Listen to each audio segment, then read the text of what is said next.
बेनकुळे दाखवले म्हणतात, अरे त्याला लागतात ना हे, त्याला मनगटात ताकद लागते, जोर लागतो.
छत्रपती सेवालाल महाराज की, रामचंद्र सात महाराज की, राजमाता अहिल्यादेवी होळकरांचा, भारत रत्न डॉक्टर बाबासाहेब आंबेडकरांचा, लोकशाहीरांना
ज्योतिबा फुलेंचा, अरे जीवा महालेंचा, सावित्रीबाई फुलेंचा, अरे हा आवाज कुणाचा? सरसेनापती बाळासाहेब ठाकरे यांचा, सरसेनापती बाळासाहेब ठाकरे यांचा. आणि ही ताकद, हे पोरो, अरे जिथून निघलो होतो तिथून तेवढेच माणसं आहेत, त्यांना ठेवा आता आपली. आणि तितक्याच पुढे तुम्हाला सांगतो, तेवढ्या समोर माझे सर्वजण छत्रपती शिवाजी महाराजाला मानणारा माझा वर्ग आहे. खरी हिंदुत्वाची ताकद जर कोणती असेल तर ती ही आहे बघा, ही आहे बघा. आणि ही मायबाप जनता, या मायबापाच्या जनतेला मी तुम्हाला ध्यानात ठेवा, मी महादेवाचा भक्त आहे ना. त्या भोळ्यानाथाची शपथ घेऊन सांगतो की माझ्या एका एका कार्यकर्त्याला हा संतोष बांगर जोपर्यंत सक्षम करणार नाही तोपर्यंत शांत बसणार नाही. मित्र, ध्यानात ठेवा.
एकमेव मुख्यमंत्री म्हणजे एकनाथराव शिंदे साहेब आहेत.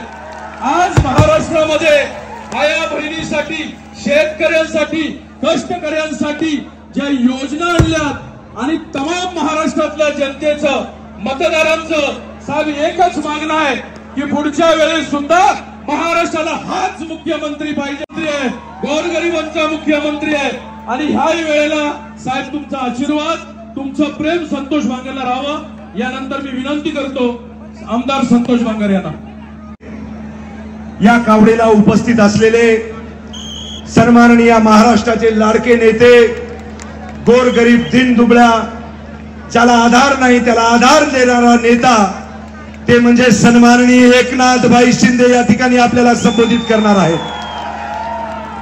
ही कावड गेल्या अनेक वर्षापासून निघते, आपण अनेक नेत्याला बोलवलं पण साहेब आमच्या कावडला कोणीही प्रतिसाद दिला नाही आणि ज्यांनी प्रतिसाद दिला त्या भोळ्या शंकरांनी त्याला या महाराष्ट्राच्या गादीवरती बसवलं। ध्यानात ठेवा मित्र, आम्ही साहेब काही बोलणार नाही पण या भोळ्या शंकराला मी एवढंच साकडे घालेल, तुमच्या सगळ्यांच्या वतीनं घालायचं ना साकडं, हात वरी करा, पाठीमाग सन्माननीय महाराष्ट्राचे लाडके मुख्यमंत्री साहेब या भोळा शंकराला ज्यांनी मनातून अंतःकरणातून जे मागलं ना ते इमाने इतबारे भेटल्याशिवाय राहत नाही। मी फक्त या भोळा शंकराला एवढंच मागेन की या महाराष्ट्रातील 2024 ला पुन्हा महाराष्ट्राच्या राज्यगतीवरती माझे एकनाथभाई शिंदेच बसावं, हे साकडं मी नागनाथच्या चरणी घातलेलं आहे मित्र होता। भाई मी काय या ठिकाणी आता जास्त बोलणार नाही, मी फक्त एवढंच आपल्या सगळ्यांना सांगाल की आपण सगळेजण भाईच्या पाठीमागे आहात का? आवाज मित्र ध्यानात ठेवा, दोन्ही हात। तुमचा आमदार कसा हातवरी करतोय ध्यानात ठेवा, कसा? गेल्या वर्षी भाई एक नेता आला आणि म्हणला संतोष बांगर बेंडकुळ्यात दाखवायला। अरे बेंडकुळे हायता म्हणून दाखवायलो, नसल्याच्या नंतर काय दाखवता? आपण भगवा फडकवणार आहात का नाही? हात वरी करून दाखवा। पाठीमाग लेफ्ट साइड राइट साइड देणार आहात ना? या ठिकाणी थांबतो आणि माझ्या वाणीला विराम देतो। जय हिंद, जय महाराष्ट्र, जय भोलेनाथ। धन्यवाद। छत्रपती शिवाजी महाराज की जय भवानी।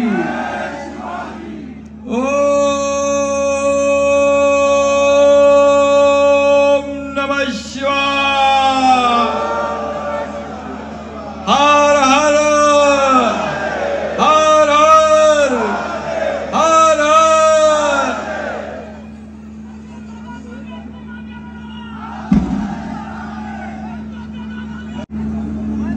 अच्छा, हॅलो, अरे पण ते गाणं बोलल्यावर मी भाषण कसं करणार? एक गाणं थोडक्यामध्ये साहेबांच्यावरचं आणि त्याच्यानंतर साहेब बोलतील। चिंचाळेशी प्रगतीची देवाच्या कार्याने आणखी विशेष करून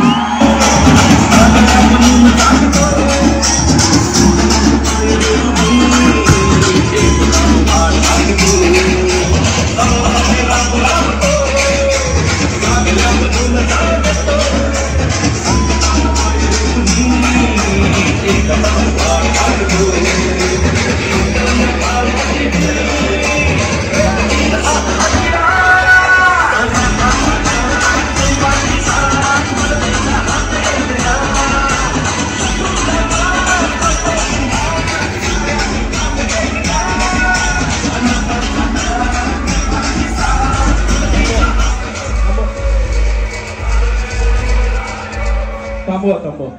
हर हर हर हर।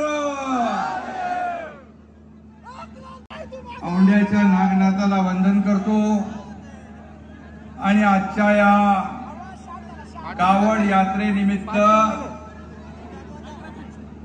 या कावड यात्रेचे संयोजक तुमच्या सगळ्यांचा लाडका आमदार संतोष बांगर याचं अभिनंदन करतो।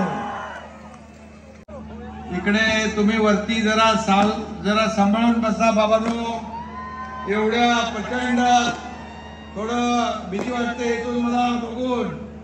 एवढा महापूर आलाय, आपल्या जनसागर उसळला सगळीकडे. शंकराने तिसरा डोळा उघडावा तसा लोकांचा महासागर इथं पाहतोय. मराठवाडा ही संतांची भूमी आहे. या मराठवाड्याच्या मातीला मी वंदन करतो आणि संत महंतांना देखील विनम्र अभिवादन करतो. खरं म्हणजे श्रावण महिना सुरू आहे. श्रावण महिन्यात एक कावड यात्रा आमदार संतोष बांगर यांनी सुरू केली आणि वर्षागणिक हा शिवभक्त भोलेनाथ शंकराचा भक्त या ठिकाणी वाढत चाललाय. मी सुरुवातीला आलो तिथं बघितले सगळीकडे माणसंच होती, पण नंतर आणखी माणसं कुठून आली माहित नाही. सगळीकडे माणसं सगळीकडे शिवभक्त पाहायला मिळाले आणि गर्दीचा महापूर काय असतो तो या ठिकाणी पाहायला मिळाला. खरं म्हणजे संतोषला मी धान्यावा का म्हणालो, कारण बाळासाहेब दिघे साहेबांचे विचार अन्यायाला वाचा फोडा, अन्यायाला त्या ठिकाणी न्याय देण्याचं काम अन्यायग्रस्ताला करा. मगाशी काय म्हणला बेनकुळे दाखवले म्हणतात. अरे त्याला लागतात ना हे, त्याला मनगटात ताकद लागते, जोर लागतो. भगवा झेंडा हातात पकडायला जोर लागतो, ताकद लागते. ते येड्या गबाळ्याचं काम नाही. काही लोक फटाफट सरड्यासारखा रंग बदलायला लागले. अरे एक काहीतरी धरून ठेवा. पहिले तुम्ही एकाच्या पाठीत खंजीर खुपसला, निवडून मत घेतल्या दुसऱ्याच्या पाठीत खंजीर खुपसला. हे तुमचं हिंदुत्व आहे. आणि म्हणून हे रंग बदलणाऱ्यांसाठी हा शंकराचा तिसरा डोळा उघडल्याशिवाय आणि तेव्हा या महाराष्ट्रातल्या जनतेचे हिंदुत्वाचे शत्रू त्या जळून खाक झाल्याशिवाय राहणार नाही. काही ठिकाणी दुष्काळ आला त्यावेळेस सरकार त्याच्या पाठीशी उभं राहिलं. सगळे नियम मोडून टाकले, सगळे कायदे बाजूला ठेवले, पण शेतकऱ्याच्या पाठीशी सरकार उभं राहिलं आणि शेतकऱ्याला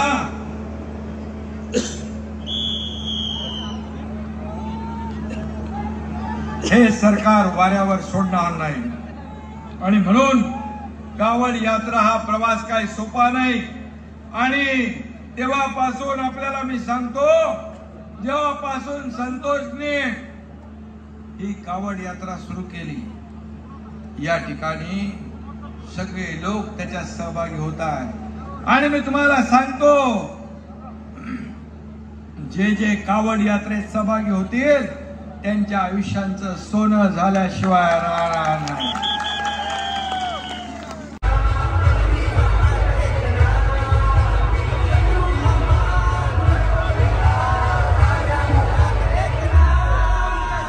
Big thank you for being here. बहुत बहुत धन्यवाद.